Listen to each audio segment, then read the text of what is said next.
பயன்?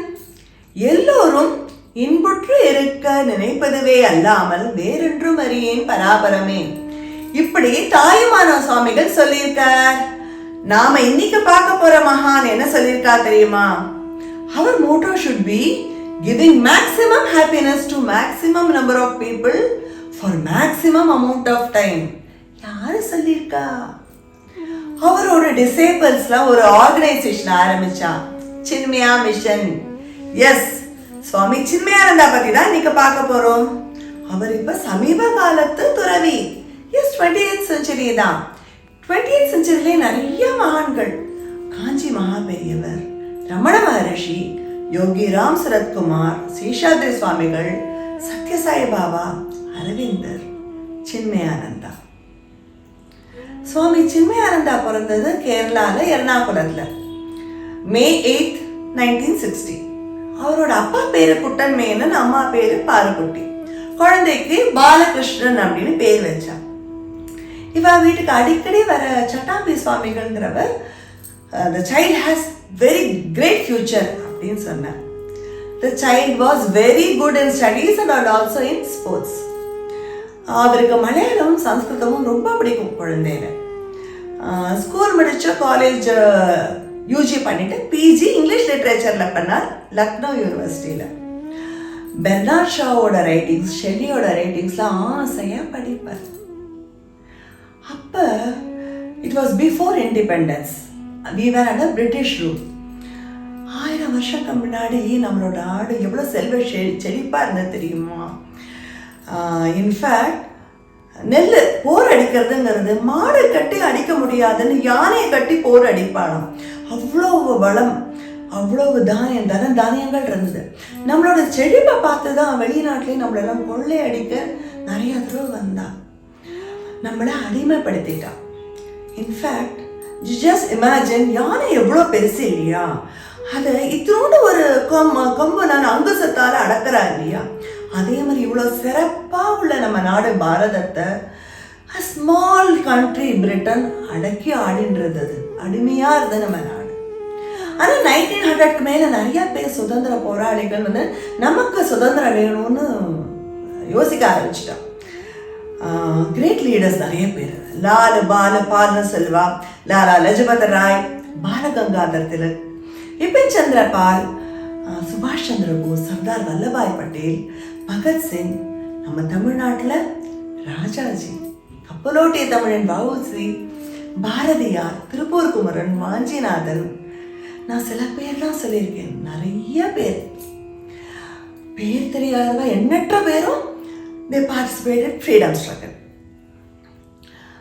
1942ல quit India movement, வெள்ளையனே வெளியேறு. அப்ப காலேஜ்ல இருந்து கூட ஸ்டூடெண்ட்ஸ்லாம் பார்ட்டிசிபேட் பண்ணா. நம்ம பாலகிருஷ்ண மேனன் சும்மா இருப்பாரா? he also participated. அப்ப பிரிட்டிஷ் போலீஸ் வந்து எல்லாரையும் அடக்கிறதுக்கு லத்தி சார்ஜ், ஷூட்டிங் கூட நடந்தது. எல்லாரையும் பிடிச்சு ஜெயில போட்டான். ஆனால் நம்ம பாலகிருஷ்ணன் தப்பிச்சு காஷ்மீர் போயிட்டாரு. அங்கே கிட்டத்தட்ட 1 வருஷம் ஹைடிங்ல இருந்தார். திருப்பி வந்தார். வந்துட்டு வேற ஏதோ செய்யணுமே. அப்போ அவருக்கு பிரிட்டிஷ் இன்டெலிஜென்ஸ் ஏஜென்சியில் இந்த மெசேஜ் அனுப்புகிற வேலை, இந்த மோர்ஸ் கோடு மூலியமாக மெசேஜ் அனுப்புவா, அதில் சேர்ந்துட்டார். நேச்சுரலி இன்ஃபர்மேஷன் சுதந்திர போராளிகளுக்கும் பாஸ் ஆனாச்சு. அப்புறம் அந்த வேலையை விட்டுட்டு ஃபுல் டைம் ஃப்ரீடம் ஸ்ட்ரகிளில் ஈடுபட்டுட்டு இருந்தார். ஆனால் இப்போ அவர் வந்து பிடிச்சிட்டா, போலீஸ் பிடிச்சிட்டு ஜெயிலில் போட்டு. நாமெல்லாம் இப்போ சுதந்திர இந்தியாவில் இருக்கோம், ரொம்ப சௌரியமாக இருக்கும். ஆனால் சுதந்திரத்துக்கு முன்னாடி அவ்வளோ கஷ்டப்பட்டிருக்கா தெரியுமா? இன்ஃபேக்ட் சோழர் காலத்துலலாம் வாணிபத்துக்கோசரம், வியாபாரத்துக்கோசரம் கப்பல் வந்து ஜாவா, சுமத்ரா, தாய்லாந்து வரைக்கும்லாம் அங்கெல்லாம் போய் வியாபாரம் நடந்துன்றது. ஆனால் அது அந்த காலத்தோடு முடிஞ்சு போச்சு. அப்புறம் பாபு சிதம்பரம் பிள்ளை கப்பலை ஓட்டினார். அவரை பிடிச்சு ஜெயிலில் போட்டு மாடு மாதிரி செக்கெழுக்க வச்சா. நிறைய பேர்ல அந்தமான் ஜெயில கொண்டு போய் போட்டுட்டா. இந்த ஜெயில சுகாதாரமே இருக்காது, பேசிக் அம்யூனிட்டிஸ் கூட இல்லாம எல்லாரும் ரொம்ப கஷ்டப்பட்டு இருந்தாங்க. நம்ம பாலனுக்கும் அப்படிதான் ஆச்சு. நிறைய பேருக்கு வியாதி. இவருக்கு டைஃபஸ் அப்படிங்கிற ஒரு வியாதி வந்துடுது. அந்த போலீஸ் பார்த்தது, இவரை தூக்கி அப்படியே வெளியில தூக்கி போட்டுட்டு லெட் ஹிம் டை அப்படின்னு விட்டுட்டா. இவரோட ரெக்கார்ட்ஸ் எல்லாமும் அழிச்சிட்டா. ஆனா பகவான் என்ன நினைச்சுட்டு இருக்கார், அப்ப அந்த பக்கமும் ஒரு பெண் வந்தா. அவளுக்கு தூரத்துலேன்னு பார்க்கும்போது அந்த மூக்கு பார்த்தா தன்னோட பையன் மாதிரியே இருந்துதான். கிட்ட வந்து பார்த்தா யார் பெற்ற நானோ. ஆனாலும் வீட்டுக்கு அழிச்சின்னு போனான். எஸ், பெண்களுக்கே இறக்க சுபாவம் உண்டு. வீட்டுக்கு கூட்டிட்டு போயிட்டு மருந்து கொடுத்து நல்லா சாப்பாடெல்லாம் கொடுத்து அவரை நல்லா தெம்பா ஆக்கினான். அப்புறம் கொஞ்ச நாள் கழிச்சு நம்ம பாரதத்துக்கு சுதந்திரமும் கிடைச்சது. இப்ப பாலகிருஷ்ண மேனன் அந்த காலத்து நேஷனல் ஹெரால்ட்ல சீஃப் ரிப்போர்ட்டரா ஜாயின் பண்ணார். சாதாரண மக்களோட கஷ்டங்கள்லாம் எழுதினார். எல்லாருக்குமே அவரோட எழுத்து படிக்கிறதுக்கு ரொம்ப பிடிக்கும். He happened to go to Himalayas. He came across many sannyasis. திருப்பி டெல்லி வந்தப்ப சாதுக்களுக்கெல்லாம் நம்ம சனாதன தர்மத்தை பத்தி முழுக்க தெரிஞ்ச மாதிரியே இல்லையே. Okay, let me expose the bluff of the masters. அங்க போய் அவளை மீட் பண்ணணும் அப்படின்னு ரிஷிகேஷ் போனார். ரிஷிகேஷ் உத்தரகாண்ட்ல இருக்கு. நம்ம சார்தாம் யாத்ரா, அதாவது யமுனோத்ரி, கங்கோத்ரி, கேதார், பத்ரி போகும்போது ஃபர்ஸ்ட் ஹரித்வார்லேருந்து ஒரு 24 கிலோமீட்டர்ஸ் அப்ஹில் வந்து ரிஷிகேஷ் கங்கா கரையில இருக்கு. அங்க கங்கையை தாண்டறதுக்கு தொங்கு பாலம் 2 இருக்கு, ராமஜூலா, லக்ஷ்மண் ஜூலா. இப்ப நம்ம பாலன் இந்த ராமஜூலா கிட்ட இருக்கிற டிவைன் லைஃப் சொசைட்டி சுவாமி சிவானந்தா ஆசிரமத்துக்கு போனேன். அங்க சுவாமிஜி கிட்ட போயிட்டு நான் உங்களை இன்டர்வியூ பண்ணணும் அப்படின்னு. சுவாமிஜி, நான் இன்னைக்கு பிஸியா இருக்கேன், நாளைக்கு சாயந்தரம் பார்க்கலாமே அப்படின்னு. நான் பாலனுக்கு கோவம் வந்துடுது. I am an educated person, I am a journalist, எனக்கு டைம் கிடையாது, எனக்கு நீங்க டைம் தர மாட்டேங்கிறீங்களே. அப்ப சுவாமி சிவானந்தா சிரிச்சுட்டு, எழுத படிக்க தெரிஞ்சா யூ ஆர் ஜஸ்ட் லிட்ரேட், எஜுகேஷன்ங்கிறது வேற. எஸ், எஜுகேட்டடா இருந்தா மதிப்பு மரியாதை வரும் இல்லையா. பாலன் நம்ம சுவாமி சிவானந்தாவை எப்படி ஹவு ஹி ஸ்பெண்ட்ஸ் டைம்னு பார்த்தேன். Swami Sivananda by profession he was a doctor. Yes, சுவாமிஜியெல்லாம் நல்லா படித்தவா தான். Swami Sivananda doctor by profession. Swami Chinmayananda 1940s அவர் வந்து எம்ஏ படிச்சிருக்கார். சுவாமி விவேகானந்தா 1880s பிஏ படிச்சவர். Swami Sivananda led a very simple life. அங்க ஏழை எளிய மக்களுக்கு வைத்தியம் பண்ணிட்டு இருந்தார். அவளுக்கு என்னெல்லாம் தேவையோ அந்த மலையில இருக்கிற மக்களுக்கு செஞ்சிருந்தார். பஜனை, கதை சொல்றது, அவளுக்கு சேவை பண்ணது, இப்படியே அவரோட லைஃப் இருந்தது. பாலன் சுவாமி சிவானந்தாவோட இன்டர்வியூ ஆச்சு. கடவுளை பத்தி பேசும்போது என்ன வாங்க கடவுள் எவ்வளவு ஏற்றத்தாழ்வு இருக்கு. ஒருத்தர் பணக்காரா இருக்கார், பேராசை பிடிச்சவரா இருக்காரு, ரொம்ப மோசமா இருக்கா, ஏழையா இருக்கா, ஒருத்தருக்கு வியாதியா கொடுங்கிறது, இன்னொரு மாதிரி இருக்கா, ஈக்குவலாவே இல்லையே, நல்லாவே இல்லையே அப்படின்னு. அதுக்கு சுவாமி சிவானந்தா என்ன சொன்னார்னா, என்ன நீ கடவுளை பப்பட் மாஸ்டர் நினைச்சுட்டு இருக்கியா? பப்பட்ரி பொம்மை நாட்டம், அதாவது பொம்மைகள் மாதிரி இருக்கும், ஸ்கிரீனுக்கு பின்னாடி ஒரு ஸ்ட்ரிங்கால பொம்மையை அப்படியே ஆட வைப்பா. கடவுள் அந்த மாதிரி நம்மளை ஆட்டி அப்படைக்கிறாரு இல்ல. We are responsible for our actions. அதுதானே சுவாமி விவேகானந்தா கூட சொல்லியிருக்கார், you are the creator of your own destiny. பகவானை ரிலேஸ் பண்றதுனா only with prayers. நம்ம பாலன் நிறைய கேள்விகள் மாத்தி மாத்தி கேட்டுட்டே இருந்தார். கடைசியில சுவாமி சிவானந்தா சொன்னார், பாலன் உனக்குள்ள ஒரு தேடல் இருக்கு, ஒரு குவெஸ்ட் இருக்கு, அதுக்கான பதில் நீ தான் கண்டுபிடிக்க முடியும். கோ சர்ச் இட் அப்படின்னு. லக்னோலையும் டெல்லியிலையும் பரபரப்பான வாழ்க்கை இல்லையா, ரிஷிகேஷ் அப்படி இல்லை, அமைதியா இருக்கும். அந்த அமைதி பாலனோட மனசை மாத்திட்டு மெடிடேட் பண்ணார். சின்ன வயசுலேயே இவா வீட்டில் சாயந்தரமானா பெரியவாலாம் சோகம் சொல்லுவா, சுவாமி முன்னாடி உட்காந்து, குழந்தையெல்லாம் அங்கேயே உட்காந்துக்கும். அப்போ பாலன் தனக்கு கண்ணுக்கு முன்னாடி தெரியல சுவாமியோட அப்படியே மூர்த்தியை அந்த பிம்பத்தை மனசில் அப்படியே நிறுத்தி வச்சுப்பார். ஸோ அவருக்கு ஈஸியாக மெடிடேட் பண்ண முடிஞ்சது. அப்புறம் அவருக்கு தோணித்து ஐ ஷுட் பிகம் அ சன்னியாசி. சுவாமி சிவானந்தா கிட்ட வந்துட்டு நான் சன்னியாசி ஆகணும்னார். இவர் சிரிச்சுட்டு சன்னியாசி ஆக அவ்வளோ ஈஸியாக போயிட்டு வா, ஒரு 6 மாதம் கழிச்சு வா பார்க்கலான்னு அமுச்சு விட்டார். இவர் திருப்பி டெல்லி வந்தார். இவரோட பாஸ் வந்து I Balan, you have been recommended for an award, best journalist award அப்படின்னு. இப்போ பாலகிருஷ்ண மேனனுக்கு அதெல்லாம் ஆசையே இல்லை. இவர் என்ன சொன்னார்னா, I went there to expose the monks but found a monk in me. 6 மாதம் கழிச்சு திருப்பி ரிஷிகேஷ் வந்தார். பேரண்ட்ஸோட பர்மிஷனோட சந்நியாசம் வாங்கினார். சுவாமி சிவானந்தா அவருக்கு தீட்சை கொடுத்தார். இப்போ அவர் சுவாமி சின்மயானந்த சரஸ்வதி. இவருக்கு வேதாந்த விஷயங்கள் தெரியணும்னு ரொம்ப ஆசை இல்லையா, அதனால சுவாமி தபோவன் மகாராஜ் கிட்ட போய் இவரை படிக்கணும்னு சொன்னார். சுவாமி தபோவன் மகாராஜ் அவரும் கேரளாலேருந்து போனவர் தான், வேதாந்த விஷயத்துல பெரிய குரு, அதனால அவர்கிட்ட அமைச்சார். அவர் உத்தரகாஷியில இருந்தார். உத்தரகாஷி ரிஷிகேஷ்லேருந்து அபவுட் 160 கிலோமீட்டர்ஸ். பாகீரதி நதிக்கரையில், அதாவது கங்கை நதிக்கரையில் கங்கோத்ரி கோமுக் கிளேஷியர், அதுக்கு கீழே கங்காவுத்திரின்னு கங்கை இறங்குறது. அங்கே அவளுக்கு பேர் பாகீரதி தான். ஏன்னா பகீரத மகரிஷி தானே கொண்டு வந்தார் பூமிக்கு. உத்தரகாஷி வரையா வருது. இந்த நடந்து தான் போனோம். நடந்து போனார் நம்ம சுவாமி சின்மயானந்தா. அங்கே போய் தபோவன் மகாராஜ் கிட்ட சுவாமி சிவானந்தா அமைச்சர் உங்ககிட்ட படிக்கணும், லெட்டர் கொண்டு வந்திருக்கியாப்பா? இல்லையே. போய் கொண்டு வா அமுச்சு விட்டாரு. திருப்பி அந்த 160 கிலோமீட்டர் நடந்து இங்கே வந்துட்டு என்ன அவர் நம்பவே இல்லை, என்னை திருப்பி நடக்க வச்சுட்டார். சுவாமி சிவானந்தா சிரிச்சுட்டே, அப்பா அவரை ஒன்று டெஸ்ட் பண்ணுறாருப்பா, அவருக்கு எவ்வளோ தூரம் ஆசைன்னு பார்க்குறாரு, அவரை கெட்டியாக பிடிச்சிக்கோ, நீ நிறைய விஷயம் கற்றுக்கலாம் அப்படின்னு சொல்லி திருப்பி அமைச்சார். திருப்பி போனார். ஆனால் இப்போவும் தபோவன் மகாராஜ் என்ன சொன்னாருன்னா, ஓகே ஆனால் நிறைய கண்டிஷன்ஸ் பாடம் சொல்லி தரத்துக்கு நான் ஒரு தடவை தான் சொல்லுவேன், அதை பற்றி எப்போ வேணால் கேட்பேன், சொல்லணும், எழுதியெல்லாம் வச்சுக்கக்கூடாது. ஏன்னா இவருக்கு எவ்வளோ தூரம் அதில் உண்மையான இன்ட்ரெஸ்ட் இருக்குது, இவரால் எவ்வளோ தூரம் கிரகிச்சிக்க முடியும் அப்படிங்கிற யோசனை. நம்மளை தானே ஸ்ருதி ஸ்மிருதின்னு சொல்லுவா, காதில் கேட்ட மனசில் அப்படியே வாங்கிக்கணும் இல்லையா. பாடம் ஆரம்பிச்சது.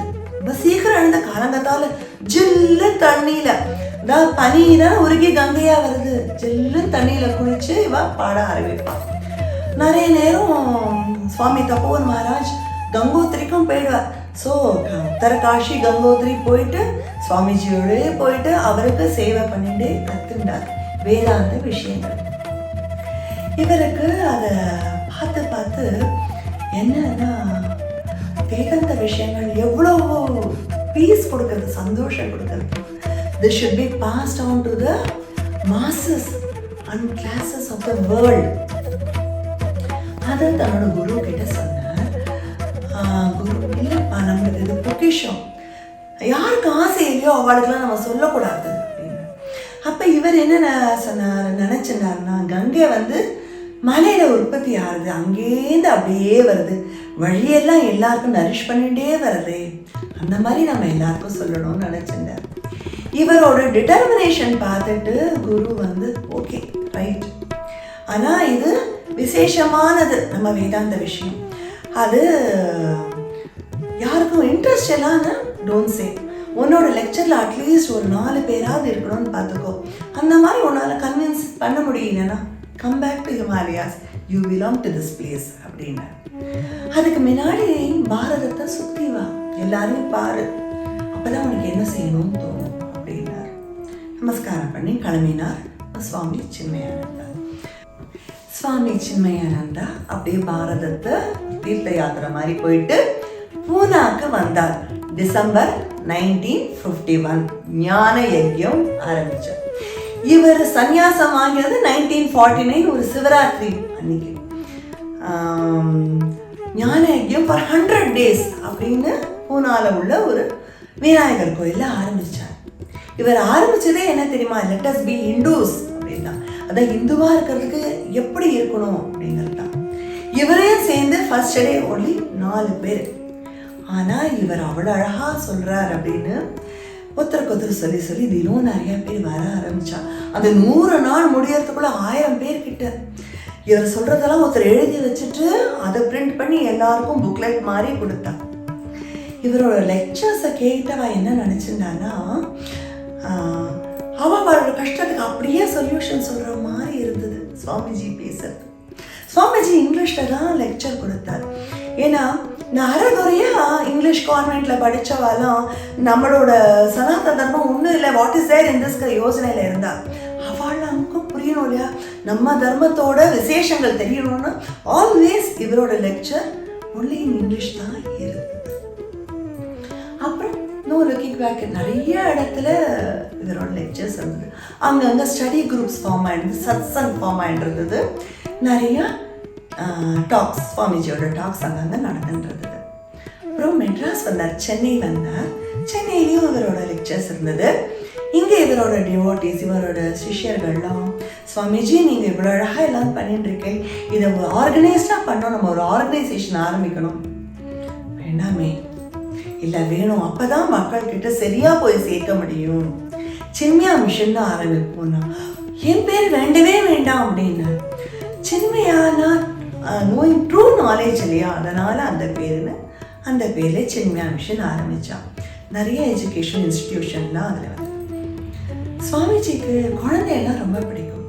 ஏன்னா குழந்தையில தான் சரியாக மோல்டு பண்ணும். ஸ்பிரிச்சுவல் வேல்யூஸ் குழந்தையா இருக்கும்போதே சொல்லிக் கொடுத்தா அது எப்பவுமே நிலம்ல நிற்கும் இல்லையா. நம்ம அந்த காலத்து ஒரு தமிழ் சினிமா பாட்டு கூட உண்டே, எந்த குழந்தையும் நல்ல குழந்தைதான் மண்ணில் பிறக்கையிலே. ஸோ குழந்தைய அழகாக மோல்டு பண்ணால் நல்ல சிட்டிசன் ஆக்கலாம் இல்லையா. அதனால் குழந்தைகளுக்கு ராமாயணத்துலேருந்தும் மகாபாரதத்துலேருந்தும் புராணத்துலேருந்தும் நிறைய கதைகள் சொல்லுவார். நம்ம ராமாயணத்துலேயும் மகாபாரதத்துலேயும் எனி பிரச்சனை in life it has got a solution. அப்புறம் குழந்தையோட நிறைய இன்ட்ராக்டும் பண்ணுவார், அவளோட கேள்விகளுக்கெல்லாம் பதில் சொல்லுவார். அதனால் ஸ்டடி குரூப்ஸ் கால்ட் அஸ் பாலே விஹார் வாஸ் ஓப்பன். இன்ஃபேக்ட் சில்ட்ரனோட பேசும்போது ஒரு தடவை ஒரு குழந்தை வாட் இஸ் காட் அப்படின்னு கேட்டார். அதுக்கு இவன் என்ன தெரியுமா சொன்னார், God is the one who enables a black cow that eats green grass to give white milk. குழந்தைக்கு புரியுற மாதிரி பகவானோட சக்தியை பற்றி சொல்லிட்டார் பார்த்தேடா.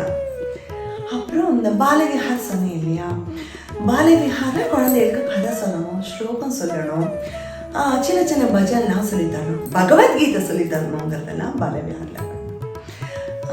சுவாமிஜி என்ன சொன்னா, children are not a vessel to be filled in, but they are lamps to be lit. பிரகாசமா வரணும் அவெல்லாம்.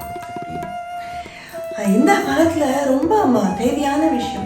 இந்த காலத்துல எவ்வளோ டிஸ்ட்ராக்ஷன் இருக்கு இல்லையா, WhatsApp, Facebook, Instagram, YouTube, different channels, குழந்தை ட்ராக் மாதிரி போகிறதுக்கு நிறைய விஷயங்கள் இருக்கு. ஸ்கூல்ஸும் அகாடமிக்ஸ் பார்க்கறதே சரியா இருக்கு. So alternative education, spiritual education Balavihar கொடுக்கறது. பாலவிஹாரில் எல்லாமே சொல்லித்தரான்னு சொன்னேன் இல்லையா. ஜஸ்ட் ஒரு ஸ்மால் கிளிப்பிங் பார்க்கலாம் ஒரு பாலவிஹாரில். பாருங்களே, ஒரு 4-5 வயசு குழந்தையெல்லாம் எவ்வளோ அழகாக ஸ்லோகம் சொல்றது பாருங்க. அகண்ட மண்டலாகாரம் யாத்தம் ஏன சராச்சரம்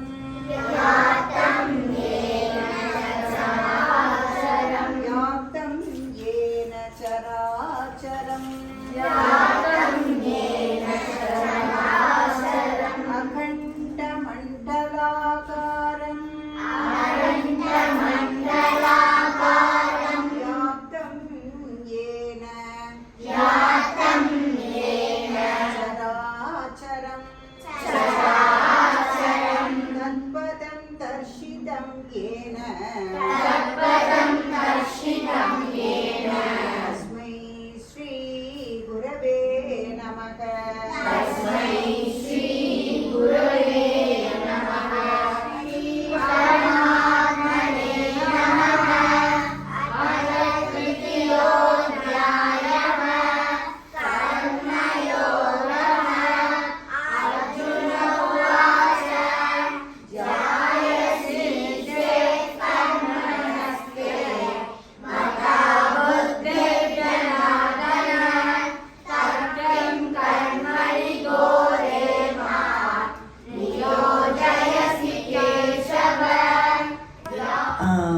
அப்புறம் யூத்துக்கோசரம் நிறைய டாக்ஸ் இருந்தது. யங் பீப்புள்கோசரம், யங் மைண்டுக்கோசரம் யுவ கேந்திரா அப்படின்னு ஆரம்பித்தா. He said youth are not useless, they are used less அப்படின்னு. அப்புறம் பெண்களுக்கோசரம் தேவி குரூப் அப்படின்னு ஆரம்பிக்கப்பட்டது. அவள் சத் சங்கம் நல்ல விஷயங்கள் பேசி நிறையா மந்திரங்கள், நிறைய ஸ்லோகங்கள்லாம் கற்றுப்பாள். சுவாமிஜி நிறையா இந்தியாவை தாண்டி நிறைய ஃபாரின் கண்ட்ரீஸ்லையும் நிறைய லெக்சர்ஸ் கொடுத்துருக்காரு. நிறைய கண்ட்ரீஸில், நிறைய யூனிவர்சிட்டிஸில், MIT, ஹார்வர்ட், ஸ்டான்ஃபோர்ட் எல்லா இடத்துலையுமே பேசியிருக்காரு. சின்மயா மிஷன் இன்ஃபேக்ட் அமெரிக்காலையும் சின்மயா வெஸ்ட்னு அங்கேயும் ஆரம்பிக்கப்பட்டிருக்கு. அவர் கிட்டத்தட்ட நம்ம பாரதத்தில் 574 574 ஞான யஜ்யம்ஸ் கண்டக்ட் பண்ணிருக்கார். And 100 more in foreign countries. அவர் more than 300 புக்ஸ் எழுதியிருக்கார். அப்புறம் நிறைய ஸ்கிரிப்சர்ஸ்க்கு கமெண்ட்ரிஸ் எழுதியிருக்கார் எல்லாருக்கும் புரிகிற மாதிரி. He has worked for nearly 42 years to rebuild India, to preach the ancient teachings of the Vedas. நம்ம எல்லாருக்குமே வேத விஷயங்கள் தெரியணும். He wanted Hindus to come back to Hinduism. Swamiji என்ன பிலீவ் பண்ணினார்னா, Vedanta is the spiritual birthright of every human being. வேதாந்தாவை follow பண்ணால் Muslim will become a true Muslim, Christian will become a true Christian, and naturally Hindu will become a true Hindu. ஏன்னா நம்மளோட சனாதன தர்மமே it is a way of life. எப்படி இருக்கணுங்கிறது தான் சனாதன தர்மமே. இவர் வேதாந்த விஷயங்கள் தங்கி படிக்கணுங்கிறதுக்கோசரம் சாந்திபனி சாதனாலயான்னு ஆரம்பித்தார். சாந்திபனி யாரை நினைவருக்கா? கிருஷ்ணரோட குரு இல்லையா? அப்புறம் சித்தபாரி ஹிமாச்சலில் இருக்குது, அங்கேயும் ஒரு ஆசிரமம் ஆரம்பித்தார். ஆக்சுவலி சுவாமி சின்மயானந்தா பகவத்கீதையை பற்றி நிறைய இடத்துல சொல்லியிருக்காரு. சுவாமி சின்மயானந்தோட பேரு சினோனிமஸ் வித் பகவத்கீதா அண்ட் உபனிஷத். அவ்வளோ தூரம் எல்லாருக்கும் பகவத்கீதையோட அர்த்தம் சொல்லியிருக்காரு. நிறைய இடத்துல லெக்சர் கொடுத்துருக்கார். கடைசியில் August 3, 1993 கலிஃபோர்னியாவில் மகா சமாதி அவங்க அடைஞ்சிட்டார். அவரோட மார்டல் ரிமைன்ஸ் சித்தபாரி ஆசிரமத்தில் இருக்கு. பெரிய மகான், a great visionary of modern time. Children, Swamiji எது மேலே அட்டாச்மெண்ட் இருக்கணும், எது மேலே டிட்டாச்மெண்ட் இருக்கணும்னு சொல்லியிருக்கார். பகவான் மேலே எப்போவுமே அட்டாச்மெண்ட் இருக்கணும். அப்புறம் தேவையில்லாத விஷயங்கள், கோபம், பொறாமை, ஈகோ இதெல்லாம் விட்டுடணும். உங்களுக்கோசரம் என்ன தெரியுமா சொல்லியிருக்கார்? Start walking and the path will become clear. பயந்துட்டே இருக்கக்கூடாது, தைரியமாக ப்ரொசீட் பண்ணீங்கன்னா பகவான் தானா வழிகாட்டுவார். Okay, now it is question time. Swami சின்மயானந்தாக்கு அவன் அம்மா அப்பா என்ன பேர் வச்சா? அவன் அம்மா அப்பா பேரு என்ன? அவர் எங்க பிறந்தா? எந்த இயர்?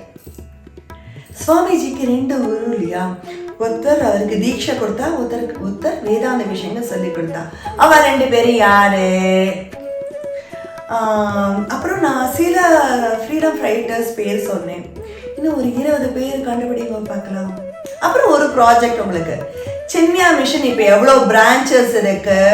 அப்புறம் இப்போ சின்மயா மிஷனோட ஹெட் யாரு கண்டுபிடிங்க. That's all for today. See you in the next episode. Hari Om.